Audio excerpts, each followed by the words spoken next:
우리 시대를 일컫는 여러 가지 표현들이 있습니다. 어떤 철학자는 피로사회라고 얘기도 하고 또 어떤 철학자는 투명사회라고 얘기도 합니다. 그러나 모든 사람들이 공통적으로 인정하는 지금 현대 사회를 일컫는 말은 아마 지식 정보화 사회일 것입니다. 우리 시대는 참 지식의 홍수 시대라고 할 수 있습니다. 우리가 무엇인가를 알지 못할 때에 그것을 아는데 그렇게 오랜 시간이 걸리지 않습니다. 예전 같으면 내가 무엇인가를 알고 싶을 때 가까운 도서관을 찾아가거나 아니면 그 분야의 전문가들을 직접 찾아가는 수고를 해야 하는 번거로움이 있었는데 요즘에는 어떻습니까? 요즘에는 우리 손에 들려진 이 폰 하나만 꺼내면 거기에서 검색 엔진을 찾아 들어가서 내가 원하는 것을 검색하고 얼마든지 이것에 관한 지식을 얻기에 너무나 쉬운 시대입니다. 그러다 보니까 우리는 언제부턴가 지식의 홍수 시대 속에서 오히려 지혜를 찾는 시대를 살아가고 있습니다. 지식과 지혜는 같은 것 같지만 분명하게 다릅니다. 우리가 지금까지 욥기를 살펴오면서 욥도 욥의 세 친구도 하나님의 절대 주권을 인정하고 그 절대 주권의 손길이 지금의 이 시대를 통치하고 섭리하고 계시다라는 사실을 분명히 고백하는 공통점이 있지만 그것을 적용하는 데 있어서는 전혀 다르지 않습니까? 그런 것처럼 지식과 지혜는 사실은 한 끗 차이처럼 보이지만 지식의 홍수 시대를 살면 살수록 지혜는 더 갈급해지는 시대를 맞을 수밖에 없습니다. 7년 전입니다. 벌써 시간이 7년이 됐네요. 지식 정보화 시대를 대표하는 것이 무엇이냐면 인공지능입니다. 많은 지식, 지금까지 쌓아왔던 모든 지식들을 다 데이터베이스에 축적시키고 그것을 토대로 해서 무엇인가 새로운 것을 도출해내는 시대, 그것이 인공지능의 시대를 향한 기대였는데요. 그 인공지능의 어느 나라도 뒤처지지 않기 위해서 달려가고 있고 7년 전 이런 사건이 있었습니다. 우리나라의 이세돌 구단하고 구글에서 개발한 AI 알파고가 바둑 대국을 치른 사건이 있었습니다. 기억하시는 분들도 계실 것 같습니다. 저는 바둑을 둘 줄도 모르고 좋아하지도 않고 재미도 없다라고 생각을 합니다. 그런데 그때 그것은 보게 되었습니다. 바둑이 보고 싶었던 것이 아니라 그래도 나름대로 평생을 바둑을 두면서 명성을 쌓아왔던 한 사람과 AI가 대결한다라는 것 자체가 너무나 흥미로웠기 때문입니다. 그 바둑 대결의 결과는 AI가 4번을 이기고 이세돌 구단이 1번을 이기는 것으로 끝났습니다. 바둑의 그 과정들을 봤는데요. 그 대국의 과정들을 봤는데 AI는 이세돌 구단이 딱 놓는 순간 한 3초가 지나지 않고 바로바로 놓더라고요. 그러니까 그 이전까지의 모든 바둑의 기보를 다 축적하고 있기 때문에 여기 놓으면 어디 이게 다 이미 너무나 알고리즘 안에서 다 이미 구성되어 있는 것이죠. 그렇기 때문에 이것이 심리전이나 이런 것들은 전혀 볼 수 없는 바둑이었습니다. 그리고 여지없이 이세돌 구단이 지는 바둑이었죠. 그런데 딱 한 번 이긴 바둑이 그 당시의 사람들에게 눈길을 끌었습니다. 그것이 무엇이었냐면 어떤 신문에는 79수의 기적이라고 나오기까지 했는데 AI가 전혀 예상하지 못한 곳에 79번째 한 수를 딱 이세돌 구단이 둔 겁니다. 그러고 나니까 그 이전까지 파죽지세로 바둑알을 놓던 AI가 알파고가 쉽게 놓지를 못합니다. 한참 시간이 지나면서 겨우 한 수를 놨는데 그 이후에 AI가 스스로 자멸해 가는 과정을 보게 되었습니다. 그러면서 사람들이 그때 이렇게 말을 했죠. AI가 할 수 없는 것이 있다. 그것은 무엇이냐면 AI는 지금까지의 축적된 기보 정보를 가지고 그 지식을 가지고 다음 수를 읽어 나갈 수 있을지 모르지만 사람은 그 순간의 숙고함을 통해서 전혀 생각지도 못하는 한 수를 둘 수 있다라는 차이가 있었다라고 이야기를 했습니다. 결국 그 한 수가 AI를 이길 수 있게 됐습니다. 아마 지금은 그 수까지도 이제 축적되어 있기 때문에 더 이기기는 어렵겠지만요. 그런데 오늘 본문 안에서 그 묘수를 가지고 있는 AI조차도 상상조차 할 수 없는 그 한 수를 가지고 있는 인간이 절대로 찾아갈 수 없는 것이 있다라고 욥은 이야기를 합니다. 그것은 지혜입니다. 서두에 지식과 지혜는 다르다라고 말씀을 드렸습니다. 그것을 염두하시고 오늘 본문에서 욥이 찬양하고 노래하는 지혜에 대해서 함께 따라갈 수 있기를 바랍니다. 먼저 욥은 사람이 찾을 수 없는 것이 지혜다라고 말을 합니다. 본문 3절 말씀을 한번 같이 읽어보겠습니다. 사람은 어둠을 뚫고 모든 것을 끝까지 탐지하여 어둠과 죽음의 그늘에 있는 광석도 탐지하되. 이번 주에 보니까 중국에서 또 대형 유전을 발견했다라고 기사가 나왔더라고요. 우리나라에서는 참 찾으려고 그렇게 애쓰는데 곳곳을 다 찔러봐도 나오지 않는 그 유전이 중국에선 또 대형 유전이 또 발견되었다라는 기사를 봤습니다. 중국 사람들이 그것을 어떻게 발견할 수 있었을까요? 지금까지의 축적되어 온 지식들을 가지고 가능성이 높은 곳들을 이렇게 시추해 나가면서 그 과정 속에서 가능성이 높은 곳을 시추해 나가는 과정 속에서 솟아오른 것이죠. 거기에 유전이 있다라는 사실을 알고 시추를 시행한 것이 아니라 가능성을 높여가는 지식을 통해서 가능성을 높여간 후에 그 다음에 시추를 시행했는데 운이 좋게도 터져 나온 것입니다. 우리나라도 그런 지식들이 있습니다. 그러나 그 지식을 가지고 가능성이 높다라고 생각하는 것들을 가지고 시추를 시행했지만 아직까지 우리나라에서는 터져 나오지 않았죠. 사람은 그렇게 숨겨져 있는 것도 나름의 지식을 가지고 나름의 노력을 가지고 탐지하고 그것들을 채굴해내는 능력이 있습니다. 오늘 28장의 초반부에서는 광석을 캐내는 사람의 위대함을 이야기를 합니다. 하늘을 날아다니는 솔개조차도 그 하늘에서 모든 것들을 조망하고 작은 짐승의 움직임까지도 간파할 수 있는 솔개조차도 발견할 수 없는 땅속 깊은 곳에 묻어져 있는 광석을 사람은 탐지할 수 있고 찾아낼 수 있고 그것을 캐낼 수 있다라고 이야기를 합니다. 그러면 욥은 지금 이 본문 안에서 사람이 그렇게 위대하다라고 이야기하는 것일까요? 그렇지 않습니다. 오늘 욥이 이야기하고자 하는 진짜 말은 12절 말씀입니다. 12절 같이 한번 읽어보겠습니다. 지혜는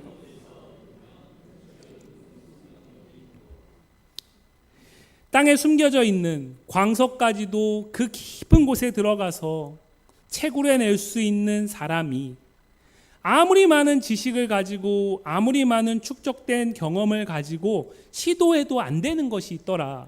그것이 무엇이냐면 지혜를 찾아가는 것이다. 지혜를 스스로 사람은 찾을 수가 없다라는 사실을 욥이 고백하는 것입니다. 이것은 오늘 28장을 이해하는 중요한 키입니다. 28장 12절과 20절에서 이 말씀이 반복되는데 욥이 이야기하고자 하는 것은 사람은 하나님이 창조하신 모든 피조물 가운데 그 어떤 피조물도 할 수 없는 일도 능히 할 수 있는 그 놀라운 지혜를 가지고 있는 존재다라는 것을 말하는 것이 아니라 그런데 그 사람도 스스로 지혜를 찾을 수 없다라는 것을 말하는 것입니다. 13절과 14절 보면 이렇게 말하죠. 그 길을 사람이 알지 못하나니 사람 사는 땅에서는 찾을 수 없구나. 깊은 물이 이르기를 내 속에 있지 아니하다 하며 바다가 이르기를 나와 함께 있지 아니하다 하느니라. 왜 사람이 아무리 온갖 지식을 총동원해도 찾을 수가 없습니까? 사람이 있는 땅에도 깊은 물속에도 그 어디에도 지혜가 있지 않기 때문입니다. 어딘가에 있다라는 가능성조차가 없다라는 거죠. 유전을 발견할 때 가능성을 최대한 높여서, 지식을 토대로 가능성을 최대한 높여서 그곳에다가 시추를 진행하고 그렇게 유전을 발견하게 되는 운 좋은 일이 일어나는데, 그 가능성조차가 아예 사람이 사는 땅에는 깊은 물속에도 바다에도 없다라는 것입니다. 그러니까 애초에 불가능하다라는 거죠. 15절 이하에서는 혹여라도 그 지혜가 어디에 있는지를 듣게 되더라도, 찾았다 하더라도, 안다 하더라도 그 가치가 그 어떤 값비싼 보석보다도 너무나 크고 귀한 것이기 때문에 살 수도 없다라고 말을 합니다. 마태복음 13장에 하나님 나라 천국의 비유 가운데 한 소장 농부는 주인의 밭에서 오늘 하루를 살기 위해서 밭을 열심히 갈아가다가 그 갈아가는 쟁기 가운데 뭐가 하나 탁 걸렸습니다. 탁 소리가 납니다. 그래서 잠시 일을 멈추고 쟁기를 내려놓고 그곳을 파내니까 거기에 보물이 있는 겁니다. 그러자 이 사람은 어떻게 하냐면 즉시 쟁기를 내려놓고 자기 집에 가서 자기의 모든 것을 다 팔아가지고 그 밭을 사게 되죠. 거기에 보물이 있다라는 사실을 알기 때문에요. 이 밭의 가치를 알기 때문에요. 그렇기 때문에 자신이 지금까지 가지고 있는 그 어떤 것보다 더 귀하고 더 값진 것을 알기 때문에 기꺼이 팔아서 그것을 취하는 것입니다. 그런데 지혜는요, 그보다 더 크고 더 귀한 가치를 가지고 있지만 순금 덩어리를 설사 내가 갖고 있다고 해도 그것을 팔아서도 살 수 없다라고 이야기를 하는 것이죠. 이렇게 28장의 전반부는 욥이 사람은 지혜를 스스로 찾을 수도 없고 그것을 얻을 수도 없다라는 사실을 말하고 있습니다. 여기까지라면 우리가 욥기 첫 시간에 제가 말씀드렸듯이 욥기는 고난 이후에는 하나님의 축복이 있다라는 사실을 말하는 것이 아니라, 욥기는 욥과 똑같은 성정을 가진 우리가 이해할 수 없는 어떤 상황 속에서 하나님 앞에 그것을 묻고 하나님 앞에 묻고 나아가면서 대화하면서 답을 찾아 나가는 과정이다라고 말씀을 드렸습니다. 만약에 이것이 이 전반부에서 끝난다면 욥의 이 답을 찾아가는 과정은 불가능에 도전하는 것이겠죠. 그러나 오늘 이렇게 불가능하다라는 것, 나는 스스로 지혜를 찾을 수 없다, 설사 찾더라도 그것을 얻을 수 있는 방법이 나에게는 없다라는 사실을 깨달은 그 불가능 속에서, 실패 속에서 욥은 생각하지도 못했던 한 가지를 깨달았다라고 고백합니다. 그것은 23절 이하의 말씀입니다. 23절부터 26절까지 말씀인데요. 한번 같이 읽어보겠습니다. 하나님이 그 길을 아시며 있는 곳을 아시나니 이는 그가 땅끝까지 감찰하시며 온 천하를 살피시며 바람의 무게를 정하시며 물의 분량을 정하시며 비 내리는 법칙을 정하시고 비구름의 길과 우레의 법칙을 만드셨음이라. 지혜가 어디 있는지를 알지 못하기 때문에 사람은 방황할 수밖에 없습니다.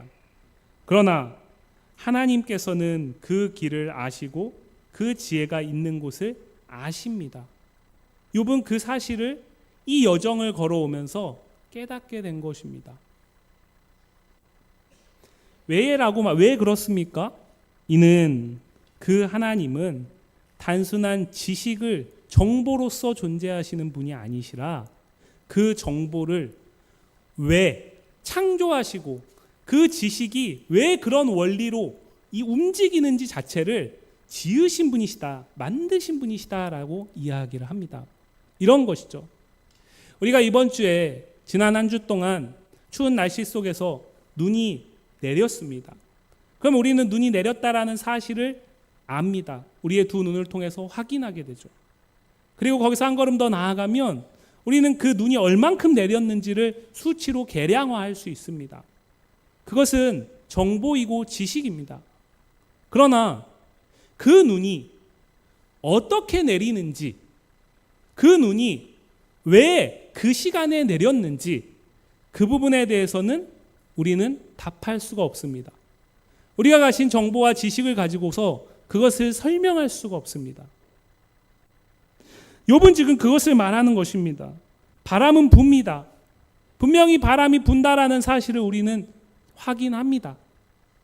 그러나 그 바람의 무게를 정하시는 분이 하나님이시기 때문에 어떤 때는 그 바람이 왜 산들바람으로 불고 어떤 때는 왜 그 바람이 폭풍과 같은 바람으로 부는지를 설명할 수 있는 지식이 우리에게는 없습니다. 우리는 하나님이 창조하신 모든 피조물 가운데서는 누구보다 축적된 지식과 정보를 가지고 오늘을 살아가고 있지만, 그러나 그 지식만으로는 설명할 수 없는 수없이 많은 일들이 있다라는 거죠. 욥이, 우리가 지금까지 살펴온 욥기에서 욥이 바로 그러한 경험들을 지금 해나가고 있지 않습니까? 첫 시간에 말씀드렸던 욥기 전체를 이해하는 중요한 키워드, 까닭 없이. 까닭이 없다라는 게 뭘까요? 경험과 지식, 축적된 정보를 가지고 이것을 설명할 수 있는 방법이 없다라는 거죠. 그래서 욥은 그 지혜를, 그 까닭을 찾아 나가면서 하나님과 이 길을 걷고 있는 것입니다. 그런데 그 까닭을 찾을 수 없다라는 사실을 비로소 오늘 고백하는 겁니다.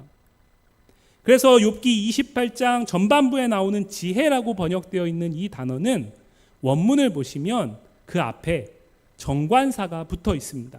그러니까 일반적으로 우리가 이야기하는 지혜가 아니라 욥이 원하는 그 지혜입니다. 그럼 욥이 원하는 그 지혜는 뭘까요? 지금 까닭 없이 고통을 당하고 있고 어려움이 언제 끝날지 알 수 없는 이 상황 속에서 그 상황을 해석할 수 있는 지혜를 말하는 것입니다. 그것을 위해서 친구들과 논쟁을 하는 것이고요. 그것을 위해서 하나님 앞에 나아가서 부르짖는 것입니다. 그런데 그것을 찾지를 못합니다. 그러고 전혀 생각하지도 못하는 자신이 구하지 않았던 지혜를 만나게 되는 거죠. 그렇기 때문에 28절 말씀에 나오는 이 지혜는 정관사가 원문에는 빠져 있습니다. 무슨 말씀이냐면 욥이 원하는 지혜, 욥이 찾아 나섰던 지혜는 이것인데 그 길을 걸어가면서 욥이 비로소 깨닫게 된 지혜는 전혀 다른 것이었다라는 거죠. 욥이 원했던 지혜는 자신이 이전까지의 경험과 하나님과의 관계 속에서 축적하고 쌓아왔던 그 지식을 토대로 한 지혜인데, 그런데 하나님께서 이 길을 걸어가는 욥에게 깨닫게 하시고 보여주신 지혜는, 만나게 하신 지혜는 이전의 것과는 전혀 다른 한 수의 새로운 묘수와 같은 지혜였다라는 것을 말하는 것입니다. 그것이 무엇입니까? 28절 말씀입니다. 같이 읽습니다. 또 사람에게 악을 떠남이 명철이니라. 이 말씀은 욥기에만 나오는 말씀이 아닙니다. 사실은 지혜에 대해서 가장 구약 성경 가운데 많이 이야기하고 있는 잠언 성경에서 말하는 핵심이기도 합니다. 잠언 9장 10절 말씀을 보시면 이렇게 말합니다. 여호와를 경외하는 것이 지혜의 근본이요 거룩하신 자를 아는 것이 명철이니라. 오늘 말씀에서는 욥이 이렇게 말하죠. 주를 경외함이 지혜요 악을 떠남이 명철이니라. 이것은 시이기 때문에 같은 말을 하고 있지만 잠언에서 여호와를 경외하는 것, 그것이 지혜가 되는 것은 무엇이냐? 그분이 거룩하신 하나님을 아는 것이라는 거죠. 그것이 지혜의 근본이라는 겁니다. 그런데 오늘 욥기에서 욥이 고백하는 지혜는 주를 경외하는 것인데, 그 주를 경외한다라는 건 무엇이냐? 악을 떠나는 겁니다. 우리가 성경에서 하나님을 경외한다라는 표현을 많이 만나게 됩니다. 하나님을 경외한다라는 것에 대해서 우리 나름대로 지금까지의 신앙생활 안에서 우리가 축적해온 지식이 있습니다. 하나님을 경외하는 것이 무엇입니까? 어떤 분은 하나님을 온전히 예배하는 것이라고 말할 것입니다. 어떤 분은 하나님을 내 삶의 중심에 두는 것이라고 말할 것입니다. 어떤 분은 하나님이 죄에 대해서 심판하심을 두려워하는 것이라고 말할 것입니다. 어떤 분은요, 그러나 그 가운데서 나를 지키시고 건지시는 분이시다라고 말할 것입니다. 다 틀리지 않습니다. 다 맞습니다. 그런데 욥이 이 경험, 욥의 이 새로운 지혜는 하나님을 경외하는 것이 악을 떠나는 것이다라고 가르쳐주고 있습니다. 그러면 여기서 우리가 욥이 말하는 이 지혜를 이해하기 위해서는 여기서 말하는 악이 무엇인가를 아는 게 중요합니다. 이것은 구체적인 악행을 저지르는 것을 말하지 않습니다. 가령 예를 들어서 어떤 도둑질을 하거나 어떤 세상의 법과 제도 안에서 해서는 안 될 행동을 하는 것을 말하는 것이 아닙니다. 그러니까 욥의 친구들이 고통당하는 욥에게 일관되게 얘기했던 것이 이것입니다. 네가 하나님 앞에 죄악을 범했기 때문에, 그러니까 그 악을 떠나야 하나님께 건짐을 받을 수 있다라고 이야기를 한 거죠. 고통의 이유가 죄 때문이니까 그것을 인정하고 그 죄로부터 떠나는 것만이 네가 이 고통에서 벗어날 수 있다라고 친구들은 계속해서 이야기한 것입니다. 그것이 우리가 3장부터 27장까지 세 번의 사이클에 걸쳐서 세 친구와 욥의 대화 속에서 만난 평행선 아닙니까? 그렇기 때문에 여기서 말하는 악이 친구들의 기준에서의 그 악이라면 욥이 깨달은 지혜는 결국에는 욥이 하나님 앞에서 범죄하였고 욥이 하나님 앞에서 친구들의 말을 받아들이지 않은 오만한 자이고 교만한 자다라는 결론으로 갈 수밖에 없죠.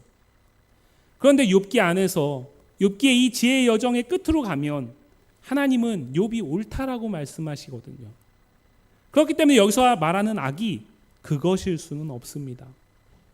그렇다면 이 악이 무엇일까요? 단서를 잠언에서 우리가 발견하게 되는데 잠언 3장 7절 말씀입니다. 같이 한번 읽어보겠습니다. 스스로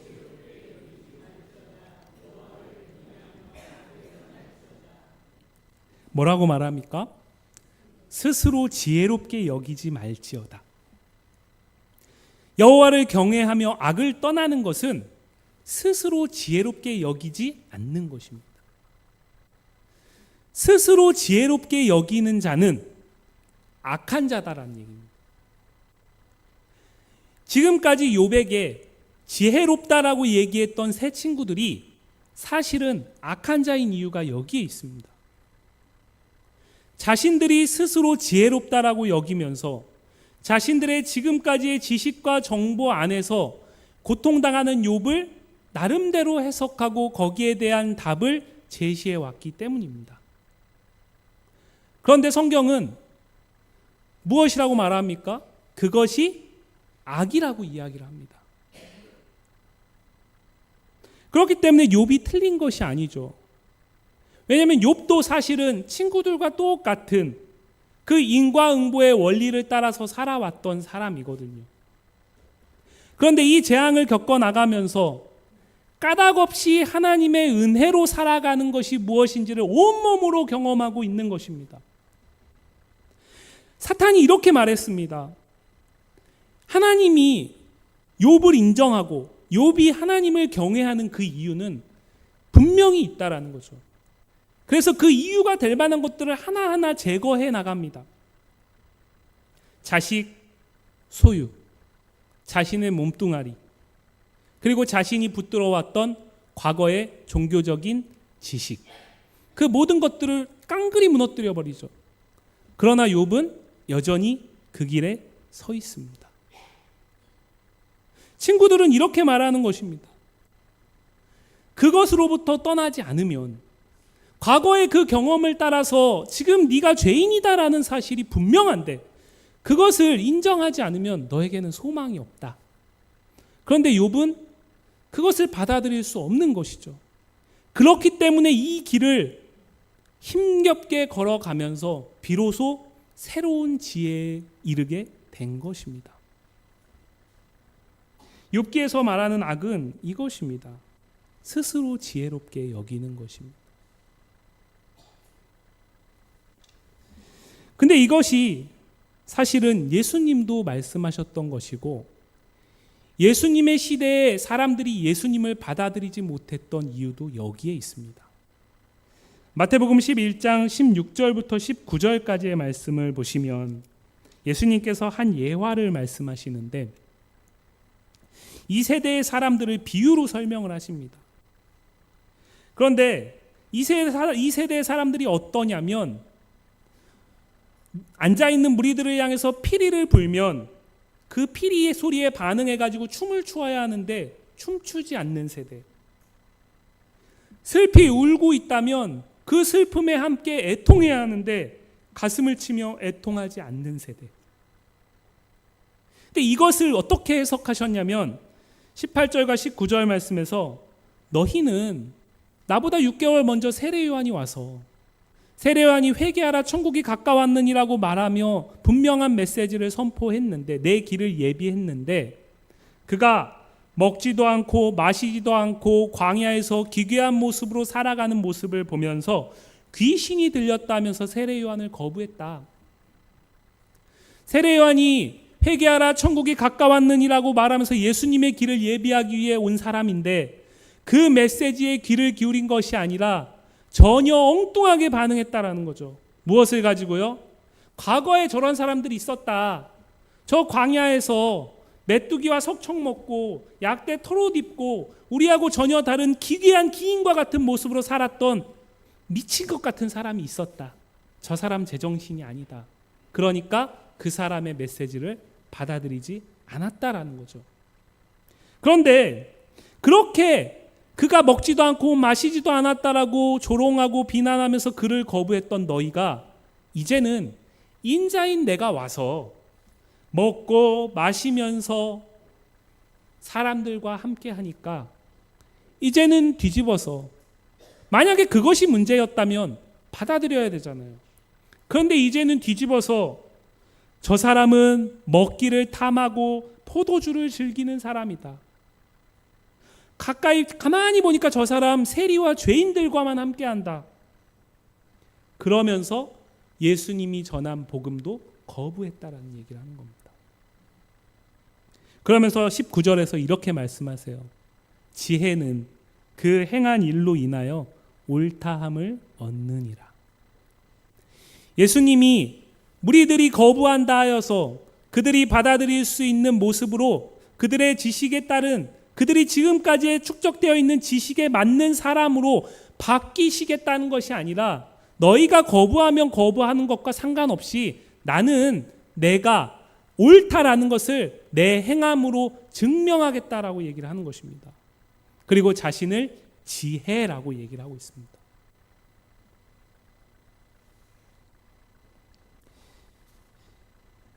그렇기 때문에 구약 성경에서 지혜는 결과적으로는 예수 그리스도로 나아가게 되어 있습니다.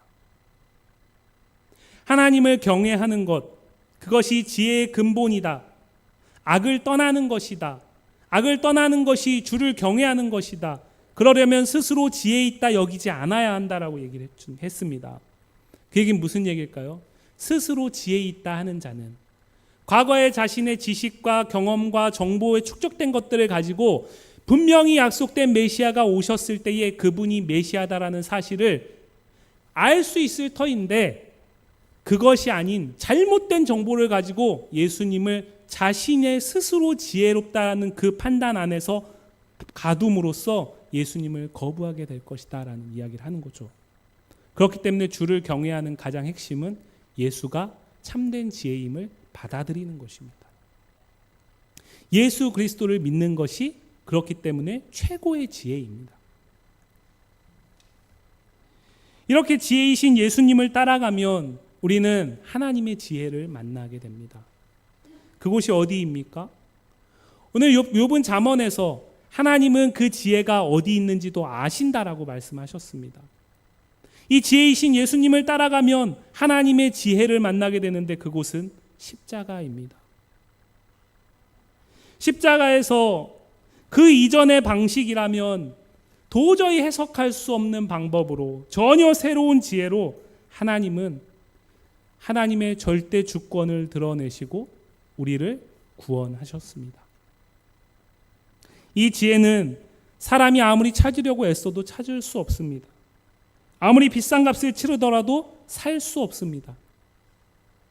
어떤 사람이 죽음으로써 모든 사람의 죄가 사해진다라는 것, 더군다나 그가 죄가 없는데 모든 사람의 죄를 대신하여 짊어진다라는 것, 그것은 세상의 지식으로는 받아들일 수 없는 것입니다.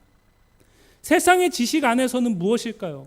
말 그대로 하나님의 저주받아 죽은 것입니다. 예수님을 십자가에 못 박았던 사람들의 입장에서는 그들이 이전에 가지고 있었던 지식과 정보, 그를 토대로 한 지혜의 눈으로 봤을 때는 예수님은 구원자일 수가 없습니다. 그는 나무에 달려 죽은 하나님의 저주를 받은 사람일 뿐입니다. 그러나 하나님은 그 과거의 지혜가 아닌 전혀 새로운 지혜로 우리를 초대하셨습니다. 우리가 그 길을 걸을 수 있도록 하나님은 지혜이신 예수를 십자가에서 우리에게 허락하셨습니다. 만나게 하셨습니다. 그 이후 우리는 그 지혜 되신 그리스도를 따라서 하나님의 완성될 지혜로 향해 나아가는 순례자라 할 수 있습니다. 사도 바울은 고린도전서에서 이렇게 말합니다. 고린도전서 1장 21절 말씀입니다. 하나님의 지혜에 있어서는 이 세상이 자기 지혜로 하나님을 알지 못하는 고로 하나님께서 전도에 미련한 것으로 믿는 자들을 구원하시기를 기뻐하셨도다. 바울은 무엇이라고 말합니까? 자기 지혜로는 하나님을 알 수 없습니다. 결국에는 하나님의 지혜를 얻기 위해서는 사람으로서는 할 수 없다. 나는 이것을 찾을 수도 없다. 얻을 수도 없다. 그것이 너무나 귀하고 고귀한 것을 알지만 나로서는 이것을 얻어낼 수 있는 방법이 없다. 그런데 방법은 딱 하나 있다. 하나님이 그 지혜가 어디 있는지를 아신다. 그러니 그것을 인정하고 스스로 지혜롭다 여겼던 과거의 내 지식을 놓는 것입니다. 하나님의 지혜를 따라가는 것입니다. 그런데 그것이 사람들이 왜 놓지 못할까요? 바울은 그것이 사람의 지혜로 보기에는 미련하기 때문이다라고 말을 하는 거죠. 지금도 우리는 그 길을 걷는 것입니다. 그래서 우리가 선택하고 우리가 걸어가는 길, 성도로서 우리가 오늘을 살아가는 길, 그 방법, 그리고 이 세상 속에서 우리가 하나님의 나라 공동체의 모형인 교회를 세워가는 그 모습과 방법, 그것은 세상에 있는 지식을 따라가는 것이 아니라 지혜이신 하나님, 하나님이 우리에게 허락하신 그리스도 그 십자가를 따라서 걸어가는 길입니다.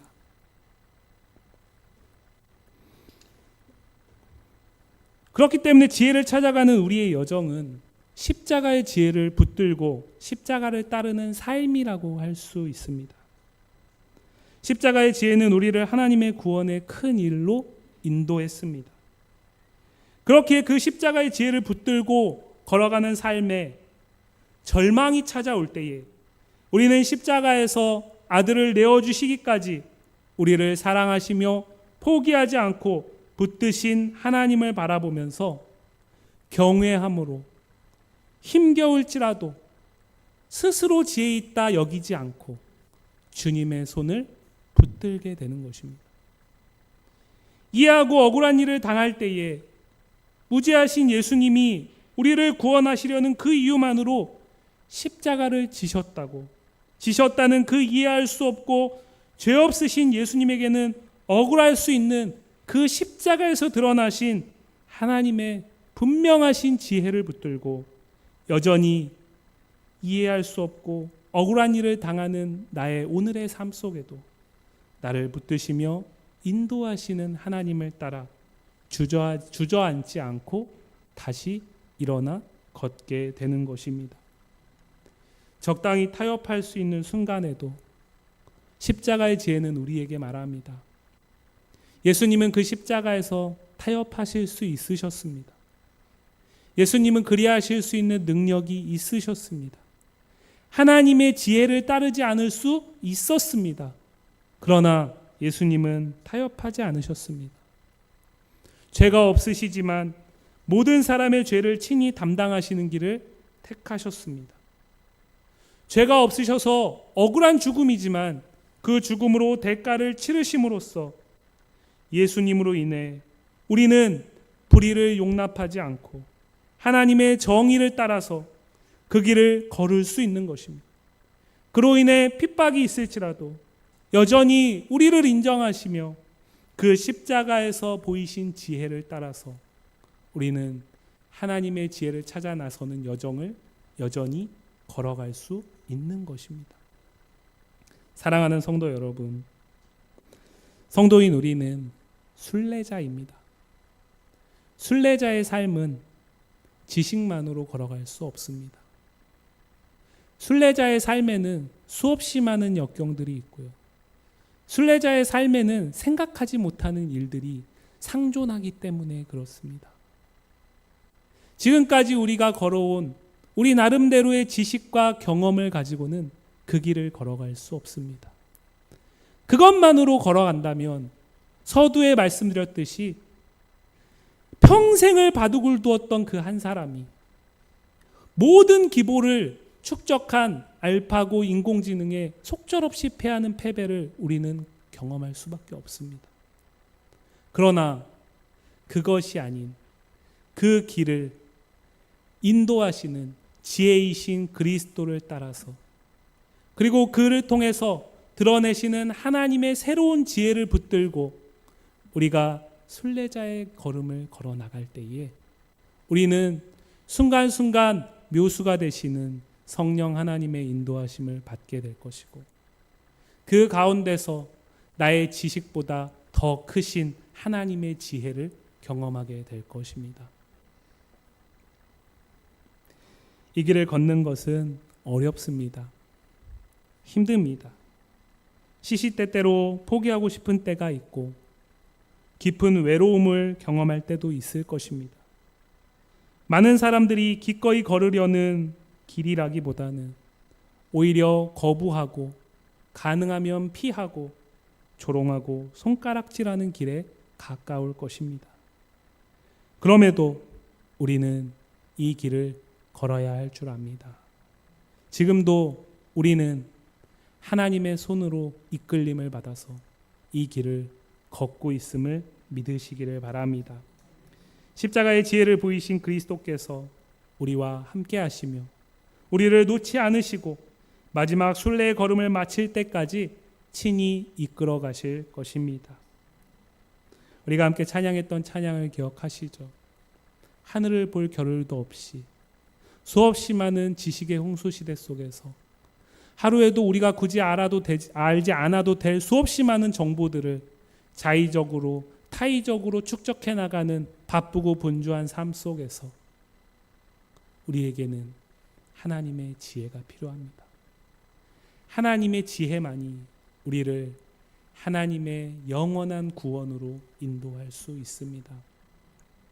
바라기는 혹 그러시다면 바로 그제서야 주를 찾을 수 있는 은혜가 있으시기를 원합니다.